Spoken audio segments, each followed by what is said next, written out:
JJ. On DOGE and the fraud claims, Elon Musk in the Oval yesterday gave us some information on that. We're just wondering if there's some proof, evidence. Is the White House willing to share evidence of those fraud claims, or can Elon Musk come to the briefing room and share material evidence of what he's talking about? Sure, I would love for Elon Musk to come to the briefing room. That's why we had him go to the Oval Office yesterday, where I think he provided great answers. He was speaking in layman's terms, speaking common sense to all of you in the media, but also to Americans at home. But I would say especially to all of you in the media, because I think it's a real fallacy that there's this alleged lack of transparency when it comes to DOGE.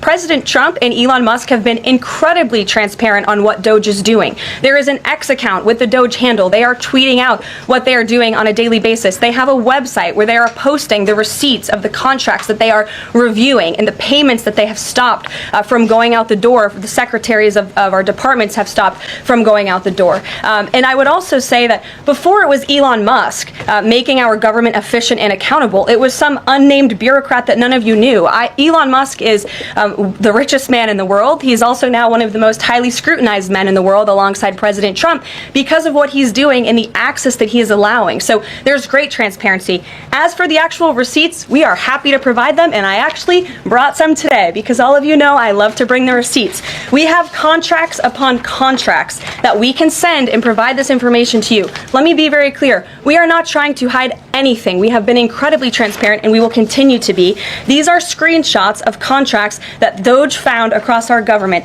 This is a DEI contract, $36,000 for U.S. citizenship and immigration services.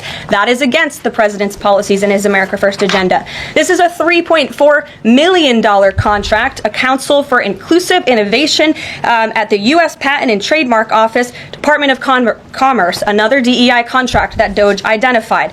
I can continue to go through these. Oh, I love this one, $57,000 for climate change in Sri Lanka. What is this doing to continue the interests of the American people? Absolutely nothing. These are the line items across the federal government that DOGE is identifying daily. They're moving very fast. There's a lot of paper that we can show you, but we're happy to do it. This administration has been more than transparent about what DOGE is doing.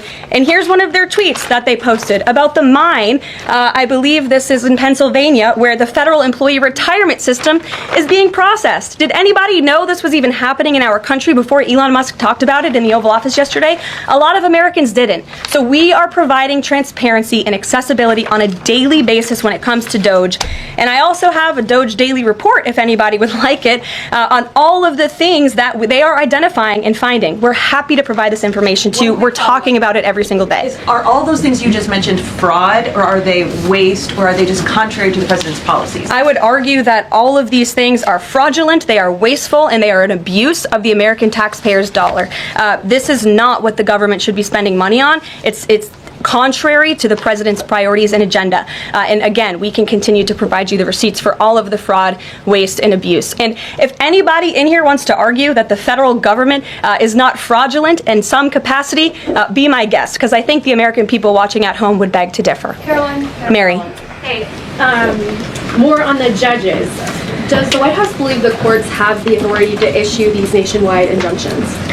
We believe that the injunctions that have been issued by these judges have no basis in the law and have no grounds, and we will, again, as the president said very clearly yesterday, comply with these orders, but it is the administration's position that we will ultimately be vindicated, and the president's executive actions that he took were completely within the law, they were constitutional, and we look forward to the day where he can continue to implement his agenda. And I would just add, it's our view that this is the continuation of the weaponization of justice that we have seen against President Trump. He fought it for 2 years on the campaign trail. It won't stop him now. Brian. Yes. I want to go back to DOGE just for a second. Earlier, the subcommittee headed by Chairman Marjorie Taylor Greene, her and her staff discovered $2.7 trillion in improper payments to Medicare, Medicaid, overseas, to people who should not have gotten it. Some of this room might have missed that press conference. Can you elaborate on what the president is thinking at this point? Well, again, that's another example. There's a very long list of the fraud, waste, and abuse that DOGE is identifying on a daily basis. Elon Musk also talked about yesterday about Social Security payments that are going out the door for people who are no longer with us, unfortunately. I would say that is certainly fraud. There's also a lot of contracts they've identified that, just as a hypothetical example, are $1 million, but only 500,000 went out the door. So where's the rest of that cash? And so that's the thing. Those are the things that DOGE is working on every single day. And I would just remind everybody in this room, this is what President Trump campaigned on doing. He's delivering on a promise that 77 million people elected him to do. James. Thank you very much, Caroline. Two foreign policy questions, if I may. Sure. First, the statement that was released after this morning's phone calls identified Mr. Witkoff as the special envoy who will be part of the delegation that undertakes to resolve the Russia-Ukraine war.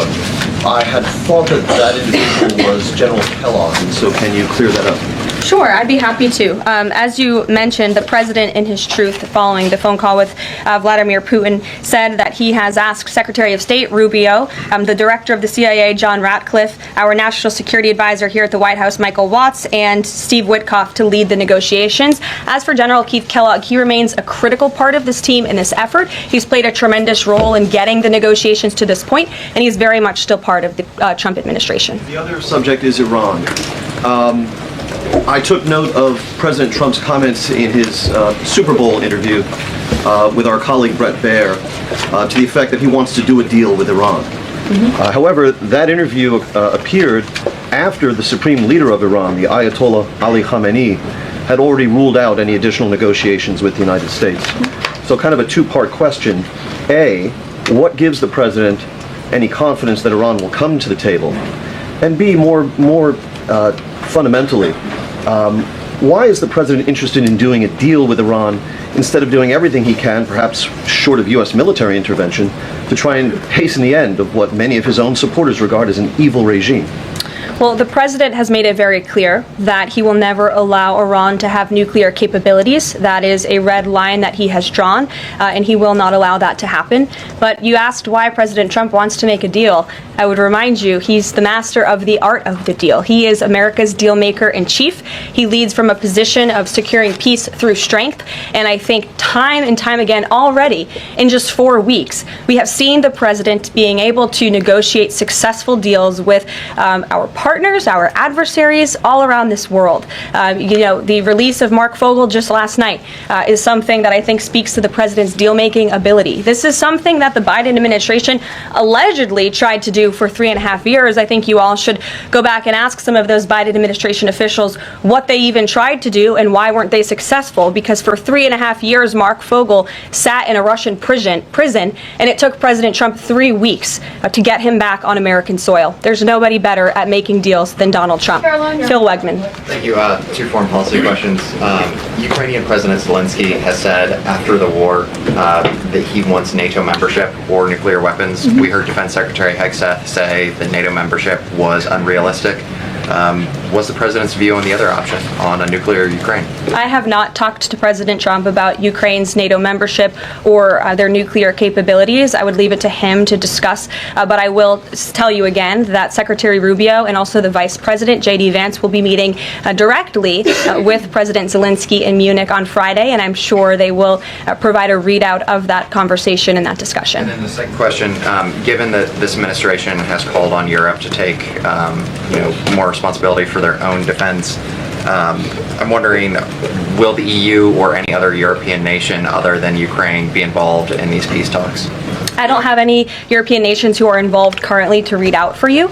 Certainly, the president has employed a very strong team or deployed a very strong team to continue these negotiations. And the fact that he was on the phone with both President Putin and President Zelensky today shows that he's very much involved in this effort as well. And then just a follow-up, I guess. Sure. Should we expect the president to negotiate in person with Zelensky and Putin? I don't have anything to read out on that for you today. Maggie, good to see you. Thanks for taking the question. You talked about the transparency with DOGE and Elon Musk's press availability yesterday. There is a conflict of interest law in place that says that people who have personal interests can't interact with government entities that could touch on those. Has President Trump signed a waiver for Elon Musk? Does such a thing exist? If it does, will you guys release it in the interest of transparency that he's committed to? I have not seen the law that you are referring to. What I can tell you is that Elon Musk, as I've confirmed before, is a special government employee.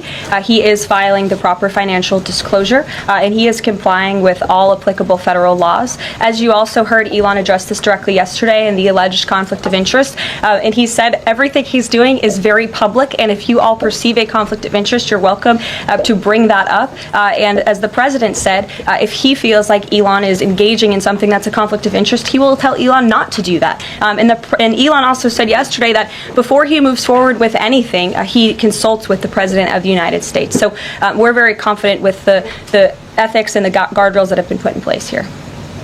Caitlin. Thanks, Caroline. I have a few things for you, but on the commitment by President Trump, he said that he and President Putin agreed to visit each other's respective nations. Are there any preconditions that President Trump has that President Putin must do before he goes and meets with him, withdrawing some forces, withdrawing all forces, anything like that? Not that I'm aware of. That doesn't mean they don't exist, but I was just talking with the president in our national security team. I wasn't made aware of any conditions, but if they exist, I'm happy to provide those. And on the president himself, he styles himself as this master negotiator. He is now deploying these negotiations, saying that they start immediately. We did hear from the Defense Secretary, Pete Hegseth, though, today saying that NATO membership is not realistic for Ukraine, and neither is returning to pre-2014 borders. Aren't they giving away bargaining chips before these negotiations have even started? Again, I haven't talked to the president about Ukraine's NATO membership, and he appointed several individuals to negotiate on his behalf. He's directly involved in these negotiations as well, and I'm sure if you ask him that question in the near future, when you're able to, he'll give you an answer. I just don't want to get ahead of him on it.